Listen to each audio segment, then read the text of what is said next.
Delphine. Now, this is not the first time she's been in hot water. The last time she was in hot water, she sold it. That's to say though, Belle Delphine has had her fair share of internet drama. Besides the bathwater, she was accused of vandalizing someone's car, she got banned from Instagram, she got banned from YouTube, and she was selling other people's nudes while she was still a minor, allegedly. But we're not here to talk about any of that. We're here to talk about the events of January 12th, 2021.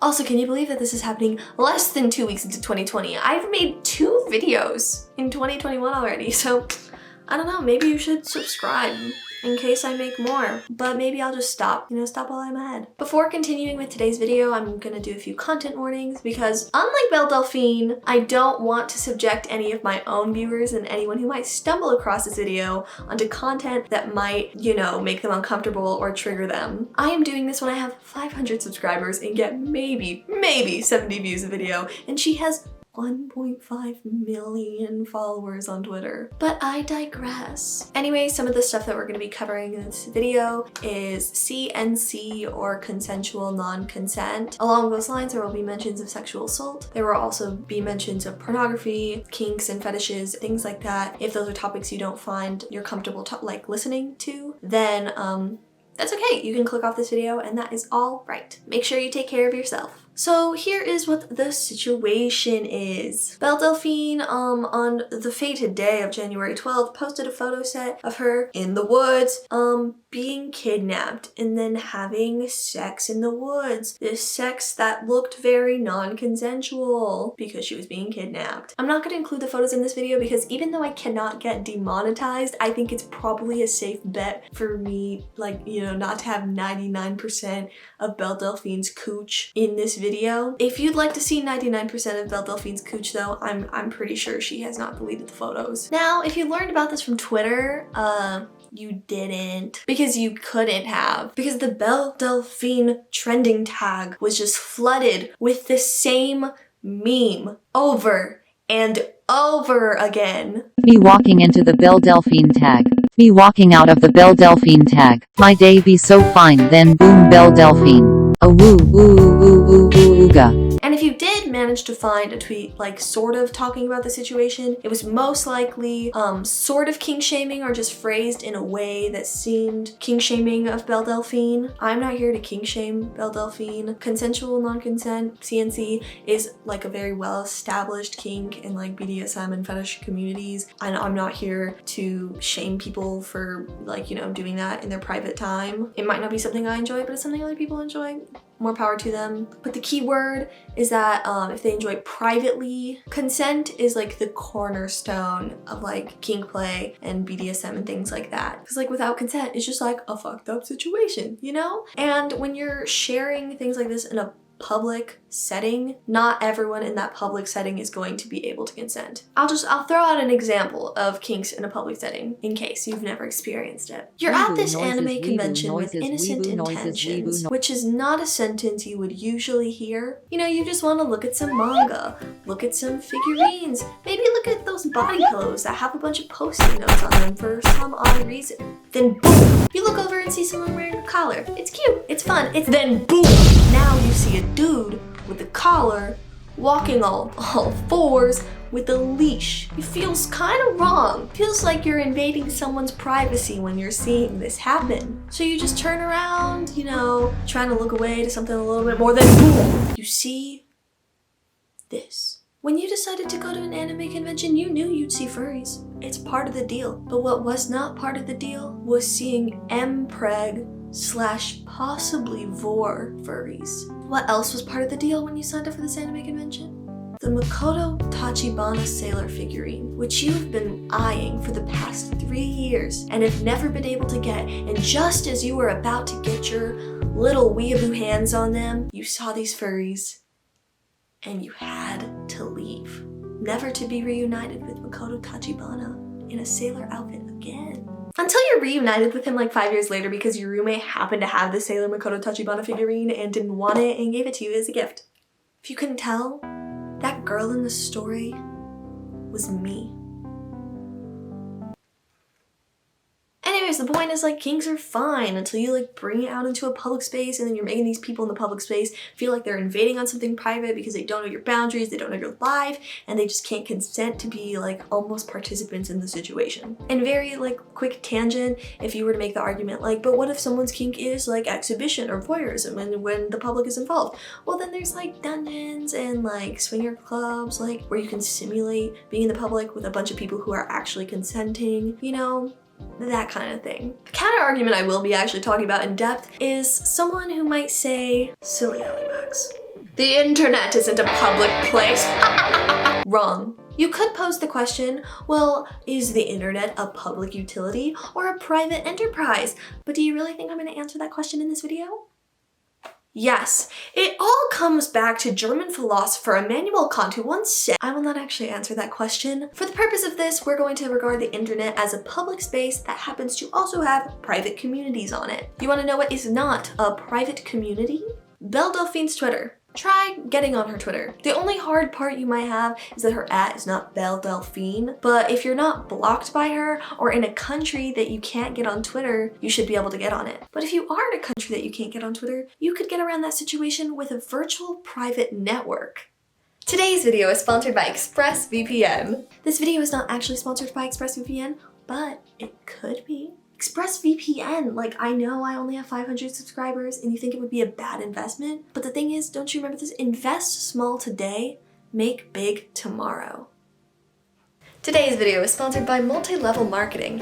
You invest small today, so I make big tomorrow. Back to the topic at hand.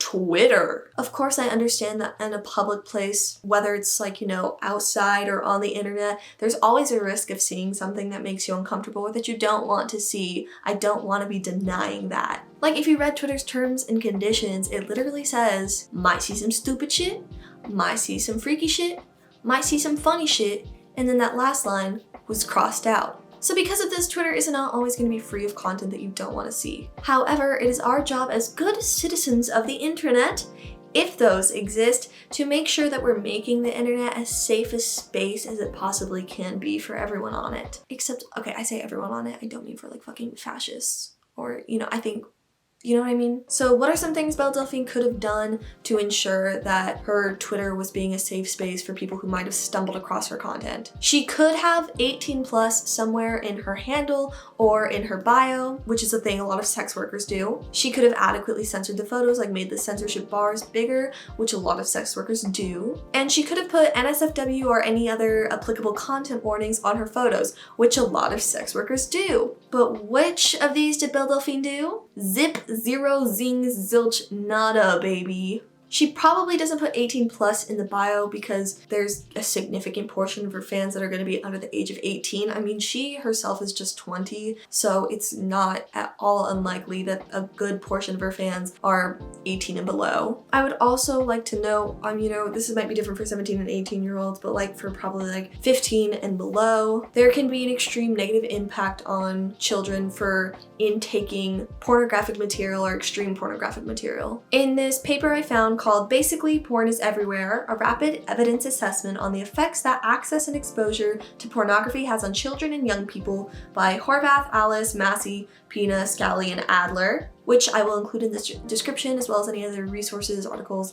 that I reference here or looked at for this video. This paper talks about how exposure to porn affects young people and also the fact that there are links between violent pornographic medias or violent sexual medias and violent attitudes in these young people. Exposure can also alter young people's sexual beliefs as well as influence their sexual behaviors or influence them to partake in risky behaviors. So yeah, it's just good generally to tag your account 18 plus if you are posting like not safe for work content all of the time, which is what Belle Delphine is doing. As for censorship, I really don't understand why she does not censor her photos that much. Like she just covers like the crack of the vagina and like the tip of the nipple itself. The tip of the nipple? She just very barely covers it, I'm sure just to like scrape by, you know, Twitter censorship so she doesn't get deleted. But wouldn't it be like a wise business thing to censor a little bit more? Because then people are like, oh, I can't see as much of this, so then I'll go pay on her OnlyFans to see more of it. So that way it's like a business thing and also like you're keeping you know, underage kids from seeing more of you than like they need to. Just more of anyone than they need to. Kids don't need to be seeing like extreme porn. Hello, it's Editing Allie here. I just wanted to make a quick note. I realized that with these last 2 points, it kind of sounds that I'm accusing of Belle Delphine of targeting her content towards young children. And I wanted to clarify that that's not what I meant at all. What I'm including these 2 points for is because I believe anyone who's posting not safe for work content on Twitter should be cognizant of the fact that this platform has a lot of people under the age of 18 on it, and consequently they should be taking proper precautions so that if someone under the age of 18 stumbles across their content, they have a warning of what that content is, and then they don't have to look at it. And then when it comes to not tagging the photo set, it's super simple and it's super quick, and it prevents people that have, you know, the words muted from stumbling across this content that they really don't want to see, this content that can either make them uncomfortable or potentially lead them to, you know, have to relive some very intense trauma. And yeah, of course, tagging it is not going to prevent everyone who doesn't want to see it from seeing it, but it prevents some people at least, and I think that's worth it. It's really just kind of selfish not to do something like that. So at this point, what could Belle Delphine do? She could have deleted the tweet and then re-upload it with like, you know, tags, because that way she gets her advertising still, also blah blah blah. I was gonna say she could apologize because that's what I wrote in here, but she did not. She didn't apologize. She posted a not apology, a non-apology. She just didn't. What am I saying? Here's like a picture of what she said. You can visit her Twitter if you want to read the whole thing, because I won't. The main thing I wanted to touch on in her apology, her not apology, is that she said that people shouldn't follow her if they don't want to see hardcore porn, which is what she says. She explicitly says that she posts on her account. But if you scroll through her account, like there's no indication other than like the pornographic material itself that she is like, you know, gonna post porn. And obviously if you visit and it's like all porn, like maybe don't follow if you want to watch porn. But the thing is, if someone doesn't know who Belle Delphine is, goes to her account, doesn't see 18 plus or NSFW or anything other than the OnlyFans leak, which I don't think is substantial enough as like an indication of posting hardcore porn, then they might go through this or see the pinned tweet and then be like, oh, what is happening? Because there wasn't anything to prevent them, because they didn't know, because there's not a clear, explicit statement that's like, this is a like 18 plus NSFW. Editing Allie again. Woo, we're really here to this time, aren't we? Anyways, there was an argument being made on Twitter about the like safety filter, where like if you know, see something, it'll be like, this has sensitive content or whatever, blah blah blah.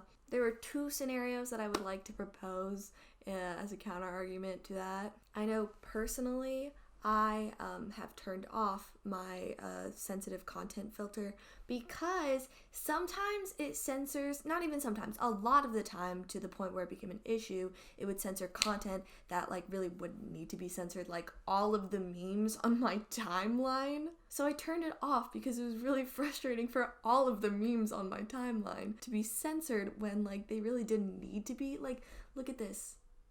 Like that, I don't think that needs to be censored. And this isn't even a case of like, I don't think it needs to be censored, but like maybe someone else, like it's a thumb with a face on it. Like, so I have it turned off. I'm sure this is the case for a lot of people because it's annoying for all of the photos on your timeline to be censored when they don't necessarily need to be. So then if you post NSFW content, just put a content warning. It's very simple. So that's a way to censor it if you have a muted word, or just so you can scroll past it if you see that word on your timeline and you're like, I don't want to see that. Or like you don't expand the photo. Second, there could be someone who's like follows Belle Delphine, knows Belle Delphine posts porn, has the sensitive thingy off, but doesn't know that Belle Delphine is going to post CNC porn and is a survivor of sexual assault and that is sensitive to that content. And then when Belle Delphine posts this on her Twitter without censorship or on her OnlyFans without like content warnings, then it, you know, potentially triggers them. And even though they're a supporter or follower of Belle Delphine, they still ended up in this situation. And yeah, maybe that's only one person, but I think the possibility that you could help one person by adding a content warning is better than not putting it at all, because it's not going to hurt anyone if you put it, but it could help someone. That's my stance.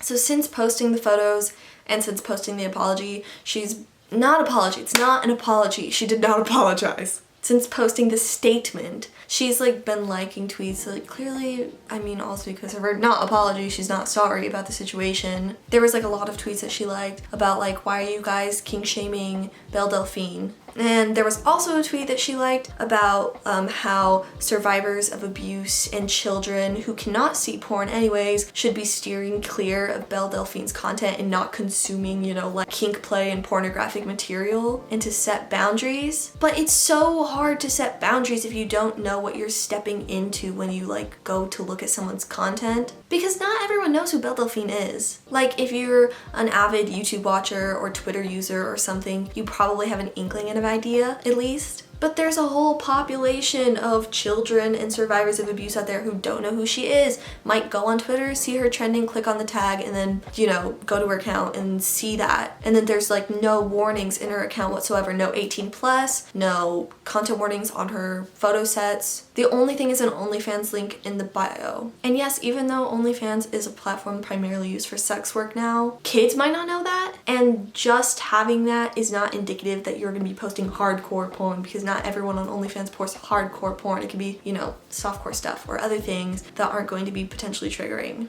She also liked to tweet about the Call Me Carson situation, being like, well, we all knew a senior boy who dated freshman and sophomore girls, and we were all okay with it because it was super common. Yeah, guys, remember when you were super cool with like the predatory seniors preying on like the freshmen because they just got into high school and they don't know what they're doing? Yeah, and I was so okay with that because it's super cool and not fucked up. But that's not for this video. That's another video that I already filmed, so I'm gonna move on from that. So yeah, this situation just made me really emotional, and I didn't exactly know how to express it in words, but they say music is the best way to express yourself. So I made a song about it. I hope you like it.